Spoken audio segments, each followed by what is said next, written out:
Graças a Deus, que bom!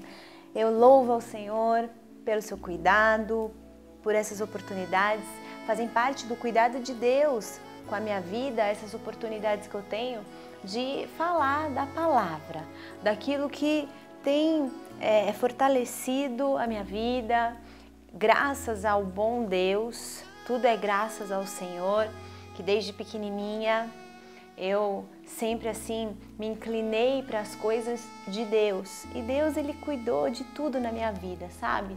Tudo, mas por quê? Porque eu me inclinava para as coisas do Senhor.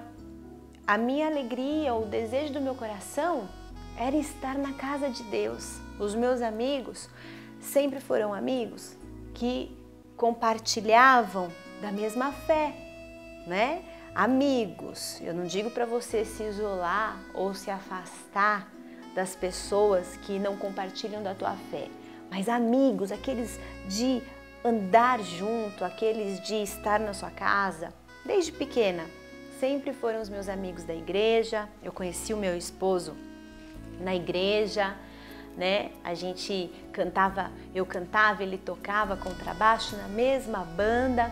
Então toda a minha história, assim, toda a minha vida tem a igreja envolvida e assim é até hoje. E por que eu estou dizendo isso? Porque aqui no livro de Mateus, aqui no versículo 8 do capítulo 18, Jesus ele disse uma coisa: se a sua mão ou o seu pé te fizerem tropeçar, corte-os e jogue fora. É melhor entrar na vida mutilado ou aleijado do que tendo as duas mãos ou os dois pés e ser lançado no fogo eterno. Nossa, Thalita, eu nem entendo muito essa palavra. Claro que Jesus aqui, ele estava fazendo uma comparação.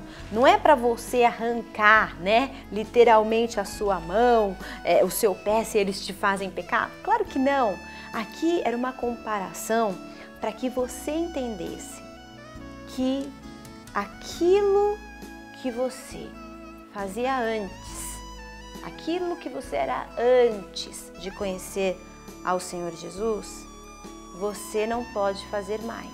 Não pode mais fazer aquilo que a sua carne estava acostumada a fazer. Aquilo que te leva para a escravidão, né? Porque o pecado, ele é uma escravidão. Nós estávamos presos, nós estávamos mortos. Nós éramos escravos do pecado. Mas Jesus nos tirou daquela situação de decadência, de miséria espiritual. Ele morreu no nosso lugar. Ele levou sobre si as nossas dores, as nossas enfermidades, para que nós tivéssemos vida bastante. A partir do momento que você aceita Jesus como seu único e suficiente Salvador, você não pode mais fazer aquilo que você fazia antes. Você não pode mais agir do jeito que você fazia antes. É isso que o Senhor, Ele está querendo dizer aqui, que você tem que disciplinar o seu corpo. Você precisa disciplinar a sua mente, a sua alma, né? Que são os sentimentos, que são as emoções.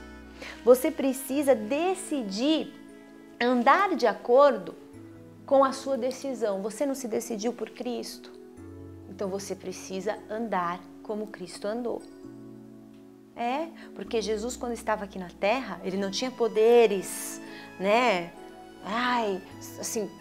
Mágicos, não, nossa, poderes sobrenaturais. Ele tinha o Espírito Santo, o mesmo Espírito que habita hoje em mim e em você.